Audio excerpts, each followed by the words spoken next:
청취자 여러분 안녕하십니까? YTN 라디오 수도권 투데이의 장원석입니다. 오늘 선정한 이슈는 대출금리 조작 의혹입니다. 금융감독원이 일부 은행에서 가산금리를 부당하게 책정했다는 사실을 발표한 뒤에 많은 분들이 혹시 나도 괜한 이자를 더 내고 있던 게 아닌가 신경 쓰였을 겁니다. 금융감독원은 가산금리 책정에 문제가 있던 은행들을 발표한 뒤 일주일 만인 어제 재발 방지 대책을 마련하겠다고 밝혔습니다. 잠시 뒤 일부 투데이 포커스에서는 조현행 금융소비자연맹 대표 연결해서 관련 이야기를 나눠보겠습니다. 이어서 2부에서는 수도권 사람들 김미란 리포터와 이번 주 화재 현장 찾아가 보고요. 수도권 행정탐방 인천광역시 소식까지 전해드리겠습니다. 남해안과 제주는 지금 장맛비가 오고 있습니다. 중부지방과 영서 남부 내륙 등은 소나기가 내릴 수도 있겠습니다. 장마전선은 제주 남쪽 해상까지 내려갔다가 밤에 다시 북상합니다. 토요일은 충청과 남부지방, 일요일은 중부지방과 서해안에 비가 오겠는데요. 많이 내리는 곳은 강수량이 150mm를 넘을 것으로 보이니까요. 비 피해 없도록 유의하셔야겠습니다. 오늘 낮 기온은 서울이 28도, 대전, 춘천 30도, 대구가 31도, 광주도 31도까지 올라서 후텁지근하겠습니다. 오늘의 노래 성시경이 부르는 Everyday Birthday 띄워드리면서 2018년 6월 29일 YTN 라디오 수도권 투데이 지금 시작합니다.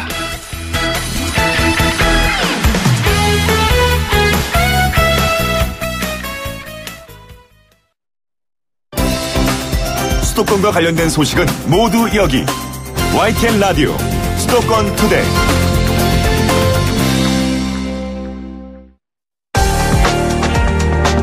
투데이 포커스.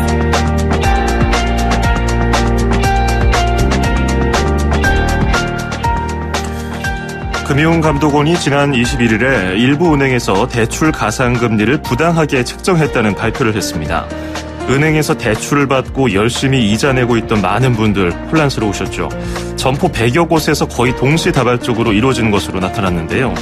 다른 것도 아니고 믿고 돈을 맡기고 또 빌리는 제1금융권에서 이런 일이 발생하니까 금융권에 대한 불신은 높아지고 있습니다.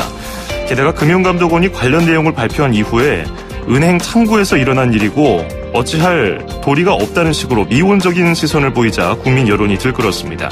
결국 발표 일주일 만인 어제 금감원은 태스크포스 팀을 꾸려서 제재 근거를 마련하겠다고 밝혔습니다. 관련 소식 조현행 금융소비자연맹 대표와 이야기 나눠보겠습니다. 조 대표님 안녕하십니까? 예, 안녕하십니까. 조현행입니다. 네, 일단 전체적인 이번 일에 대해서 좀 짚어보고 시작을 하죠. 일부 은행에서 대출 가산금리를 조작한 것으로 나타났는데 그렇게 금융감독원이 발표를 했죠. 도대체 예. 어떻게 된 일입니까? 이 소득이 늘어나게 되면은 그것을 반영하게 되면은 신용이 올라갑니다. 네. 근데 그것을 올리지 않고 소비자 소득을 그대로 누락시킨 경우도 있고요. 예. 또 담보를 제공하게 되면 이율이 떨어지는데 담보를 제공했어도 불구하고 일부러 빠뜨리고 가산금 이 이율을 적용을 했고요. 예. 가산금리를 2번 계산한 경우도 있습니다. 중복 계산해가지고 금리를 높인 경우도 있고 또는 가산금리를 이게 가산금리라는 것은 이제 시중 상황에 따라서 변동이 되는데 수년간 그대로 방치시켜서 터무니없게 높게 매긴 그런 경우도 있고요. 예. 신용등급이 올라갔어도 그대로 방치하는 경우 상당히 다양한 사례가 있는 것으로 조사됐습니다. 그렇군요. 일단 금감원에서 밝힌 내용에 따라서 말씀을 드려보면은 BNK 경남은행이 최근 5년 동안 12,000여 건, 환급액이 25억 원으로 추정되고 있고요. KB 하나은행 2012년부터 올해 5월까지 252건, 환급액 1억 5천여만 원으로 지금 추정되고 있고, 한국시티은행은 2013년 4월부터 올해 3월까지 27건, 기업이 25곳에 해당한다고 하는데 1,100만 원 환급액이 추정되고 있습니다. 이 정도 일이 발생했고, 금감원도 발표를 해서 많은 분들이 좀 충격을 받은 상태인데 다른 것보다도 이게 뭐 다른 금융권을 무시하는 건 아닙니다만은 금융당국의 더욱 철저한 관리를 받고 있는 제1금융권에서 이런 일이 발생하니까 많은 분들이 좀 놀라신 것 같아요. 예, 맞습니다. 저희들이 그 민원을 접수하면은 제2금융권, 예를 들어서 신용금고라든지 마을금고 이런 데서 금리 문제가 있어가지고 저희들이 고발을 해가지고 형사처벌까지 시킨 적도 있습니다. 하지만, 예. 제1금융권 은행에서는 아직까지 뭐 구체적으로 내부 제보라든지 이런 게 없었는데 의심스러운 정황은 있었습니다. 그래서 저희들이 이게 미심쩍고 불투명하니까 투명하게 공개하고 어떻게 산출을 하는지 소비자들한테 알려주자. 이런 주장을 계속 해왔음에도 불구하고 예. 금융감독원이나 금융당국에서 묵살해오고 그냥 지나쳐 오다가 샘플로서 이번에 9개 은행을 조사하니까 실제적으로 의심했던 게 드러나는 것입니다. 아하. 이게 그 기관, 그러니까 은행에서 직접적으로 공개할 의무는 없는 건가요? 예, 이게 소비자들 입장에서는 당연한 권리라고 생각되는데 여태까지 은행이 갑의 입장이니까 소비자들한테 돈만 빌려주면은 소비자들이 고마워하니까 금리는 정말로 묻지도 따지도 않고 그냥 그 합리적으로 적용하는 줄 알고 있었던 거죠. 그렇죠. 믿고 맡기고 빌리는 거 아니겠습니까? 그야말로. 예. 그러면 해당 은행들에서 대출을 받은 소비자들은 얼마나 많은 대출 금리를 내고 있었던 건가요? 그 환급액이랑 비슷한가요? 예. 그거는 저희가 보기에는 빙산의 일각이라고 생각이 됩니다. 아, 그래요?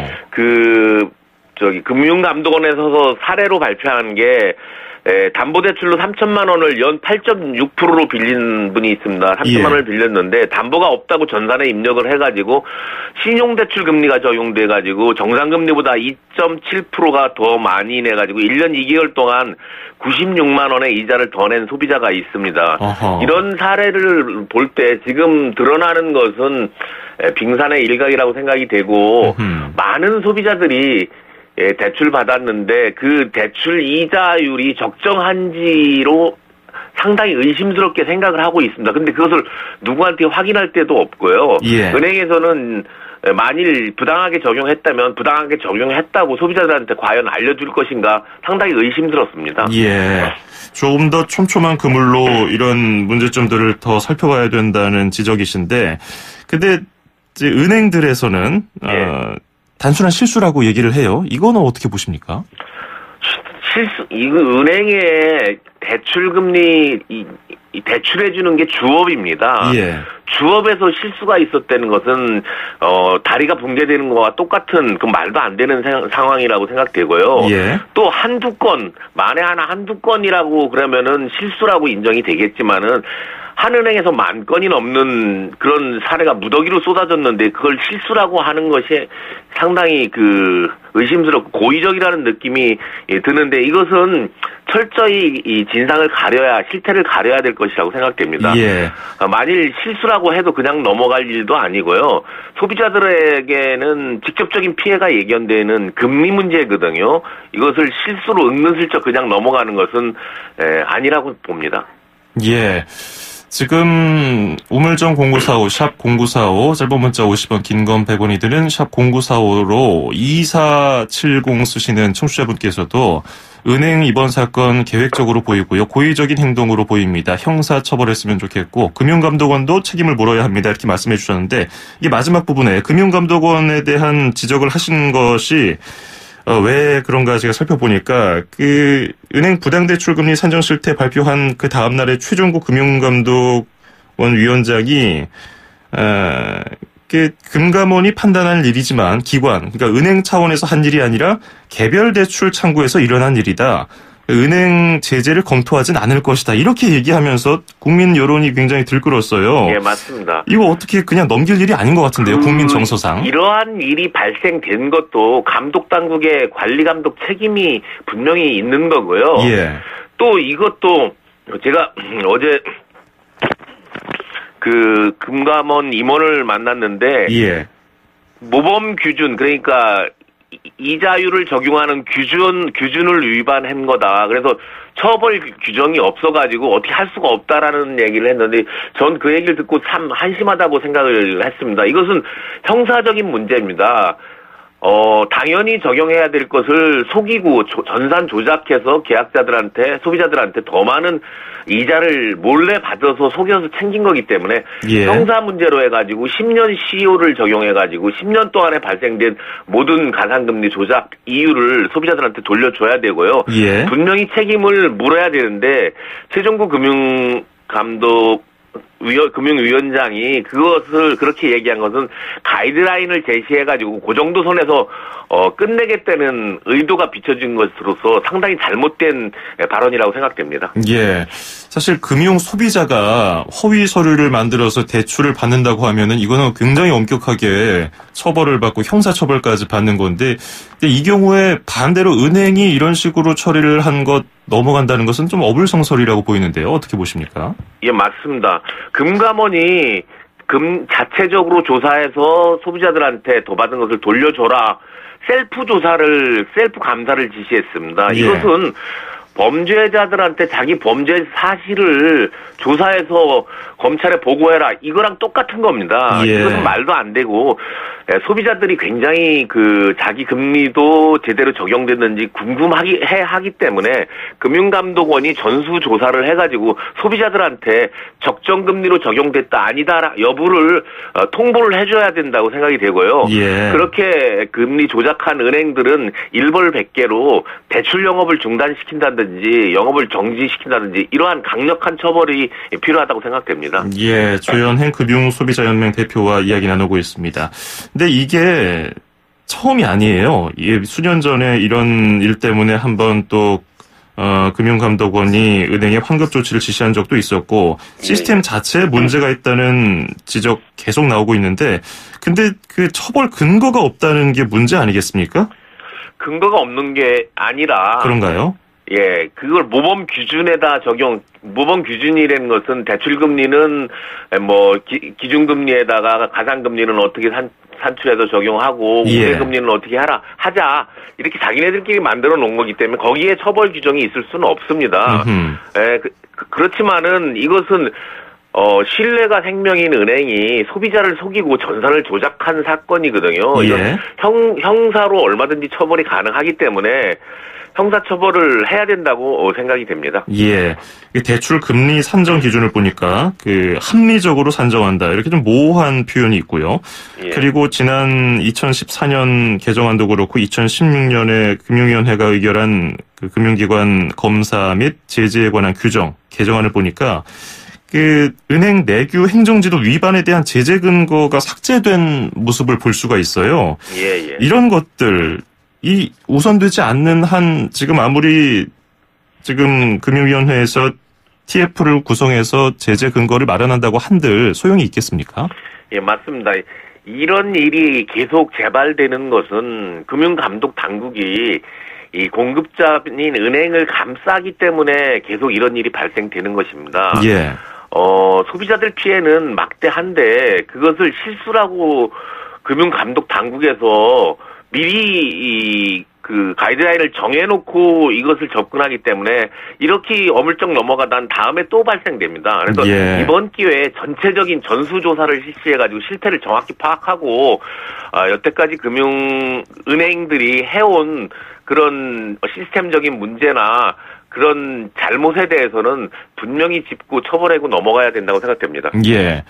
제1금융권에서 이런 금리 조작이 있었다고 하면은 또 다른 이런 의구심도 생길 것 같아요. 보험사라든지 제2금융권 같은 다른 대출기관에서 이런 일이 없다고 보장할 수가 좀 어려울 것 같다는 생각이 들기도 하고요. 다른 기관도 조사해야 되는 것 아닐까요? 당연히 다른 기관까지 확대해야 된다고 생각됩니다. 예. 제1금융권인 은행이 이렇게 불법적으로 소비자들한테 대출금리를 조작해가지고 이득을 취했는데 제2금융권이나 3금융권 이런 마을금고나 이런 데는 더 심하다고 생각이 됩니다. 그러니까 이것이 조직적으로 기관에서 한 것이 이라고 심히 의심이 되거든요. 예. 개인적인 지점 차원이나 개인 은행의 직원이 이 생각을 해가지고 이렇게 한 것이 아니라 그렇기 때문에 이것은 시스템적으로 굉장히 큰 문제가 있다고 보여지기 때문에 예. 이번 기회에 전수 조사를 해가지고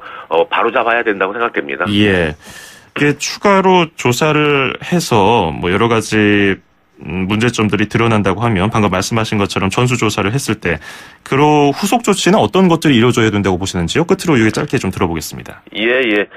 대출금리 산정은 시스템화될 필요가 있고요. 시스템적으로 크로스 체크해가지고 걸러지게 만들어오면 가능하고요.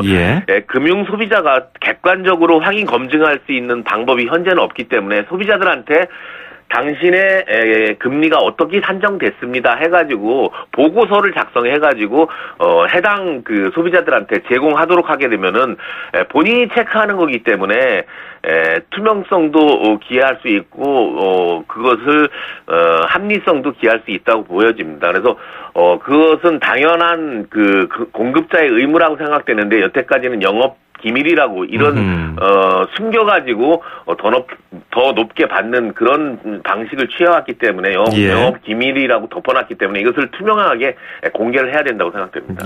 오늘은 여기까지 들어봐야겠고요. 조금 더 면밀하게 좀 감시를 하고 우리 금융소비자연맹에서도 좀 잘 지켜봐 주십시오. 오늘 말씀 잘 들었습니다. 고맙습니다. 감사합니다. 네, 지금까지 조현행 금융소비자연맹 대표였고요. 1부는 여기서 마무리하고 잠시 뒤 2부에서 뵙겠습니다. 2,500만 수도권 청취자를 위한 모든 소식이 한자리에 YTN 뉴스 FM 수도권 투데이 FM 94.5MHz YTN 라디오 수도권 투데이 듣고 계시고요. 저는 아나운서 장원석입니다. 2부에서는 수도권 사람들 김미란 리포터와 이번 주 화재 현장 다녀가 보고요. 그리고 수도권 행정탐방 인천광역시 소식까지 준비되어 있습니다. 1분 20초 뒤에 뵙죠. 음악과 수도권 뉴스가 한방에 수도권 전문 방송 수도권 투데이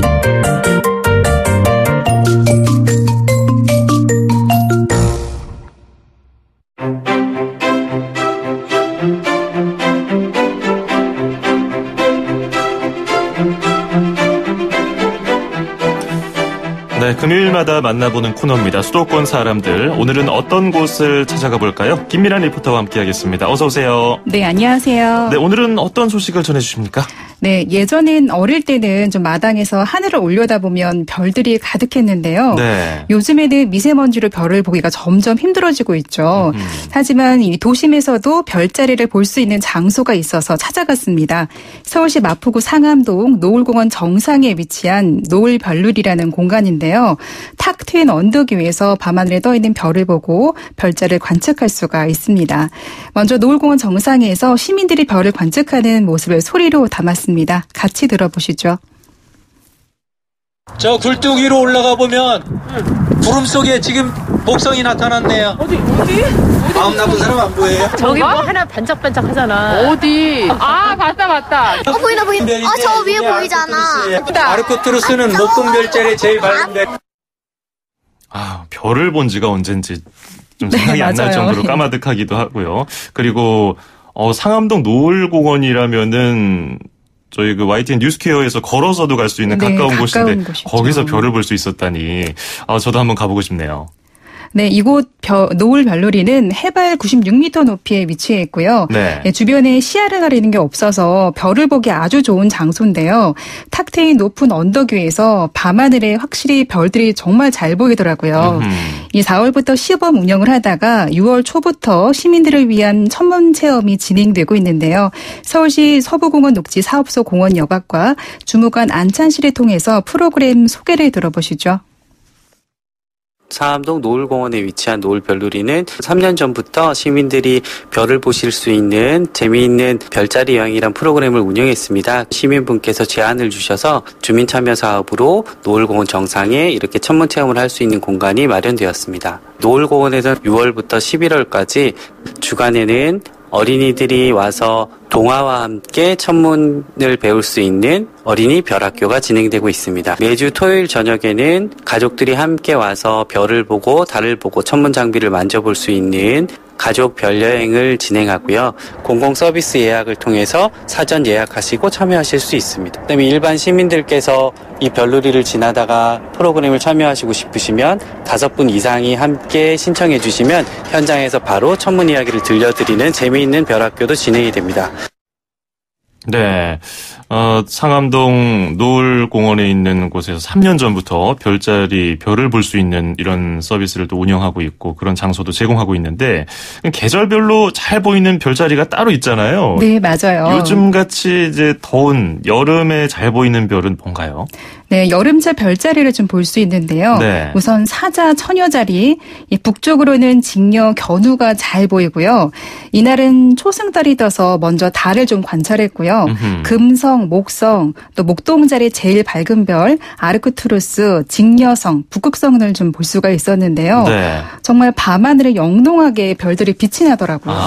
저는 봐도 이게 금성 정도는 알 수 있겠다. 참 밝으니까요. 네. 목성은 잘 모를 것 같고 북극성 이 정도 알 수 있을 것 같은데 시민들의 반응은 어떻던가요? 별 오랜만에 본 분들도 많을 것 같은데요. 맞아요. 네. 멀리 가지 않고도 도심 가까이에서 천문 장비를 통해서 별을 보고 또 천문 이야기를 재밌게 듣고 좀 체험할 수가 있어서요. 아이들과 함께 온 부모님 모두 좀 만족했는데요. 또 공원의 공기도 무척 맑고 깨끗해서 자연도 좀 즐기는 모습들이었고요. 네. 해가 지면서 저녁 8시부터 이제 본격적으로 천문 체험이 시작이 됐습니다. 별자리를 관측하고 있는 시민들을 좀 만나보시죠. 별자리를 어렸을 때는 많이 봤는데 고등학교 와서는 많이 안 봤어요. 근데 베텔게우스는 태양보다 크기가 훨씬 더 이렇게 10배 이상 큰 행성이에요. 굉장히 보면은 이렇게 밝게 빛나거든요. 오리온 자리 포함된 베텔게우스가 되게 좋아하는 별자리예요. 꼭 보고 싶어서 온 것 같아요. 망원경 갖다 보는 게 재미있고 되게 흥미롭다고 그래서 요즘 따라 더욱더 관심이 생긴 것 같아요. 별이 서울 하늘에서 이렇게 잘 보이는지 몰랐는데요. 망원경으로 이렇게 관측을 하는 게 처음인 것 같아요. 가까운 공원에서 방금 본 금성이 제일 좀 인상적인데 반짝반짝 다이아처럼 여러 색으로 발현이 되더라고요. 참 예쁜 것 같아요. 그 목성이랑 그 곁에 4개의 행성을 봤는데 줄무늬까지 섬세하게 잘 봤어요. 너무 신기하고 재밌었어요. 토성이 한번 보고 싶었어요. 고리도 예쁘고 그래가지고. 아르크투루스 가장 붉은 별을 봤어요. 과학 시간에 지구에 대해서 배웠지만 이런 별자리를 배우진 않아. 되게 신기했어요. 목성이랑 다른 위성들을 찾아본 건 처음이라 가지고 실감이 나고 나중에 우주 비행사 돼가지고 한번 가보고 싶다 이런 생각도 듭니다. 다들 천문 전문가 수준처럼 들리는데요. 아르크투루스, 저는 잘 모르는 별 이름도 이렇게 얘기를 해주시고, 이제 여름방학이 찾아오면은 노을 별놀이 이 장소에서 시민들을 위한 체험 프로그램 이런 것도 열리면 좋을 것 같은데 그런 것도 있나요? 네, 노을 별놀이를 찾는 시민들을 위해서 매월 특별 프로그램이 운영되는데요. 7월은 월식 일정에 맞춰서 별빛 캠핑이 진행이 되고요. 7월 7석 날에는 7석 하늘을 좀 보는 행사가 있는데요. 매달 좀 새로운 주제로 다양한 천문 체험이 준비가 되어 있습니다. 이게 아무래도 하늘이 맑아야 별이 잘 보일 텐데 이번 주 쭉 장마 전선이 영향을 주고 있고 네. 주말에도 비가 많이 온다고 하는데 장마 끝나고 나면 더 하늘이 맑아져서 네. 잘 보일 것 같긴 해요. 그러면 별을 잘 볼 수 있는 환경 조건 또 어떤 장비로 별을 볼수록 더 잘 보이는지 이런 것도 좀 궁금하네요. 우선 높은 곳과 좀 어두운 곳 그리고 망원경만 있으면 이 도심 곳곳에서도 별자리를 관측할 수가 있다고 하는데요. 네. 우선 눈으로 별을 좀 보고요. 그 다음에 반사 굴절 망원경과 쌍안경을 좀 이용해서 하늘의 별을 다 찾아볼 수 있다고 하는데요. 초보자들도 별을 좀 쉽게 좀 관찰하는 방법을 이날 프로그램을 진행한 개성고등학교 원치복 선생님에게 좀 들어보시죠. 반사망원경, 굴절망원경, 쌍안경으로 처음 초보자가 하늘에서 찾아볼 수 있는 별을 찾아볼 수 있게 합니다. 오늘은 해가 져서 초승달 보고 목동자리 제일 밝은 별, 아크투루스, 직녀성, 북극성, 북두칠성 이 정도 봤습니다. 별은 서울에서도 잘 보이는데요. 안 보인다고 생각해서 안 보고 있는 것뿐이에요. 관측은 처음에 이제 눈으로 먼저 보고요. 좀 관심 있으면 쌍안경으로 밝은 별 보고 그다음에 동호회에 참석해서 어떤 망원경으로 보면 좋을까 알아본 다음에 망원경을 구입해서 보면 됩니다. 여름 별자리니까 사자자리, 처녀자리, 그다음 직녀, 견우 뭐 이런 식으로 보면 돼요. 국제우주정거장 지구를 하루에 16바퀴를 도는데 해가 지고 나서 잠깐 해 뜨기 전에 잠깐 보이거든요. 그걸 볼 수 있는 앱 이름이 국제우주정거장 탐색기라는 앱이에요. 그걸 이용하면 국제우주정거장을 쉽게 찾아볼 수 있습니다. 모든 게 아는 만큼 보인다고 하잖아요. 네. 별도 마찬가지일 것 같은데 지금 원치복 선생님 말씀해 주신 것처럼 이런 설명을 듣고 나면은 훨씬 더 잘 보일 것 같은데 또 별자리 하면은 흥미로운 것이 별자리마다 다 이야기들이 있잖아요. 네, 맞아요. 별에 대한 정말 재미있는 좀 이야기를 좀 들을 수 있었는데요. 네. 이번 북미 회담 때 장소가 싱가포르의 카펠라라는 호텔이었죠. 그렇죠. 이 카펠라라는 별자리 이름인데요. 이 마차브 별자리 중에 가장 밝은 별이고요. 해가 지면 바로 따라서 지고 겨울에 가장 잘 보이는 별이라고 합니다. 네. 그러니까 겨울철에 제일 잘 밝은 별 이름을 따서 호텔 이름을 좀 지은 거죠. 그리고 요즘 여름에 잘 보일 수 있는 북극성은 지구에 도달하는 시간이 무려 430광년이나 걸리는데요. 네. 밤하늘에 혹시 북극성을 좀 발견하게 되시면 430년 전에 출발한 별이 내 눈에 보이는구나라고 생각하시면 되는데요. 정말 신비하고 재미있는 이야기를 좀 들을 수가 있습니다. 네, 카펠라 오늘 또 하나 배웠네요. 서울 도심에서 그런 별을 볼 수 있는 장소는 어디가 있을까요? 서울 시내에서도 효과적으로 좀 볼 수 있는 곳이 있는데요. 낙성대 과학전시관, 또 용산의 과학동아천문대, 노원의 서울시민천문대, 그리고 이곳 상암동 노을공원인데요. 문득 밤하늘에 좀 떠있는 별자리 이름이 좀 궁금하시면 스마트폰 스카이 맵을 깔고 핸드폰을 좀 하늘에 좀 올려다 대시면 네. 현재 내 위치에 있는 별자리 정보도 나오니까요. 참고하시면 좋겠습니다. 그렇군요. 요즘에 스마트폰 앱으로도 별자리 정보를 알 수 있으니까 이렇게 파악하면 좋겠고요. 서울 도심에서도 별을 보고 천체를 체험할 수 있는 우리 주변에 가까운 곳이 있다는 거 오늘 한번 생각해 보시고 주말에 그 장마 때문에 좀 못 보시니까 다음 주에 좀 장마가 끝나면은 한번 하늘 올려다 보시죠. 오늘 소식 여기까지 듣죠. 고맙습니다. 네, 고맙습니다. 네, 지금까지 김미란 캐스터였습니다. 서울, 경기, 인천 찍고 수도권 정부의 핵심이 바로 여기에 수도권 행정탐방.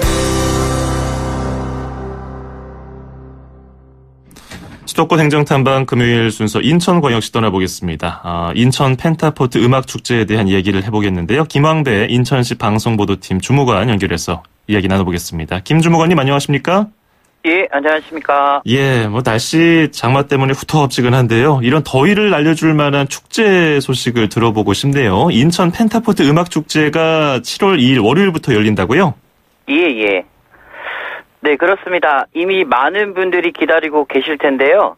올해도 어김없이 화려한 음악으로 인천 전역을 수놓을 인천 펜타포트 음악축제가 드디어 시작됩니다. 네.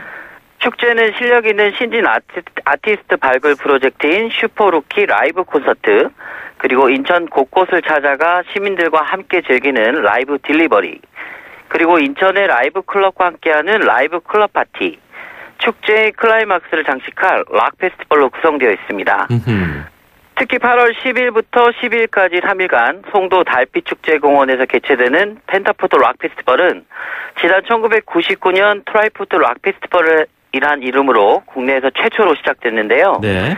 태풍으로 인해 중단된 뒤 폐지됐다가 지난 2006년 지금의 명칭으로 다시 시작돼서 송도 달빛축제공원에서만 13회째를 맞이하고 있습니다. 문화체육관광부 7년 연속 유망축제에도 선정됐고요. 영국의 타임아웃 매거진에 3년 연속 주목할 만한 세계음악 페스티벌 50에도 선정되기도 한 우리나라 대한민국의 대표 음악축제입니다. 그렇군요. 역시 여름에는 야외 공연, 특히 락 페스티벌, 참 잘 어울리는 것 같은데요. 예. 펜타포트 음악축제 프로그램별 설명도 자세히 해주세요. 예. 인천의 음악문화 활성화를 위한 라이브 클럽 파티가 7월 2일 다음 주 월요일이죠. 네. 남동구 구월동에 위치한 공간클럽에서 시작을 하고요. 7월 29일까지 매주 주말 인천 전역의 라이브 클럽에서 개최될 예정입니다.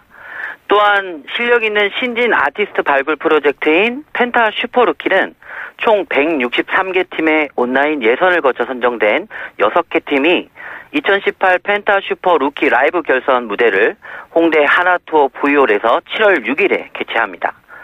또 펜타포트 라이브 딜리버리는 거점을 확대했습니다. 오는 7월 14일에 계양구 작전체육공원 야외 공연장에서 펜타 슈퍼 루키 출신팀의 공연과 플리마켓이 함께 진행이 되고요. 21일에는 덕적도 서포리 해변 무대에서 주섬주섬 음악회와 연계하여 섬 지역으로 찾아가는 공연도 개최합니다. 네. 이제 인천의 대표 축제를 넘어서 우리나라를 대표하는 축제로 자리 잡았으면 좋겠는데요. 펜타포트, 두 가지 단어를 섞은 것 같기도 하고 자세히 어떤 의미를 담고 있습니까? 예. 당초 트라이포트 락 페스티벌로 시작됐다고 아까 말씀드렸는데요. 네. 그 시기에 우리 인천시가 추진한 도시 전략에서 유래가 됐습니다. 아하. 즉 공항, 에어포트, 항만, 시포트, 그리고 정보통신, 텔레포트 이렇게 트라이포트에서 비즈니스 포트와 레저 포트를 추가해서 5가지를 결합한 인천시의 도시 전략에서 유래한 명칭입니다. 네. 오각형 펜타곤 그리고 네. 포트 이런 의미가 더해져서 원래는 트라이포드 3개 그 공항, 항만, 정보통신으로 네네. 시작을 했는데 2가지가 추가가 됐네요. 네. 자, 이름 하나에도 인천이라는 도시의 특성 그리고 전략이 다 담겨 있는 것 같은데 마지막으로 락 페스티벌 대표 라인업 누구가 오는지 어떤 가수들이 오는지도 참 궁금하네요. 네네. 대한민국 대표 락 페스티벌만큼 이름에 걸맞게 올해도 화려한 라인업이 확정되어 있습니다. 10일에는 폭넓은 음악적 스펙트럼을 가진 한국을 대표하는 밴드죠. 네. 다우린. 그리고 11일에는 그래미상 수상 경력이 있는 인더스트리얼 락밴드 나인인치 레일스.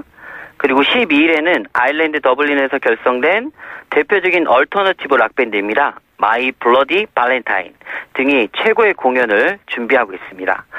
이외에도 협업 밴드 링킨파크의 마이크 시노다 그리고 각스 등 국내의 25개 팀이 인천의 여름밤을 아주 뜨겁게 달굴 예정입니다. 그렇군요. 많은 분들이 오셔서 구경하실 것 같고 록 음악을 네. 평소에 좋아하시는 분들은 당연히 찾아와서 다들 즐기실 것 같은데 록 음악을 별로 안 좋아하는 분들 혹은 생소하다고 느끼는 분들이 찾아와서 좀 친근감을 느낄 수 있도록 그렇게 프로그램도 마련되어 있나요? 네, 다양한 프로그램들이 진행이 되어 있고요.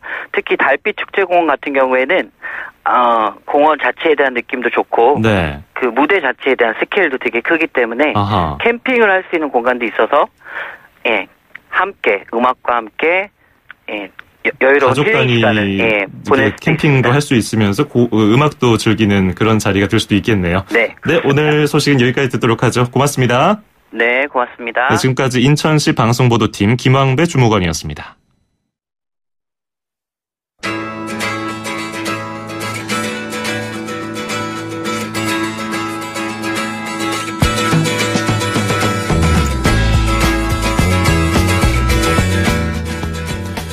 (6월 29일) 금요일 YTN 라디오 수도권 투데이에서 준비한 소식 여기까지입니다. 2018년 올해도 절반이 다 지나갔습니다. 6월은 내일이면 끝이 나지만 또 7월 하반기가 시작하죠. 시카고의 비기닝스 띄워드리면서 인사드리겠습니다. 저는 월요일 아침 9시 10분에 다시 찾아뵙겠습니다. 장원석이었습니다. 고맙습니다.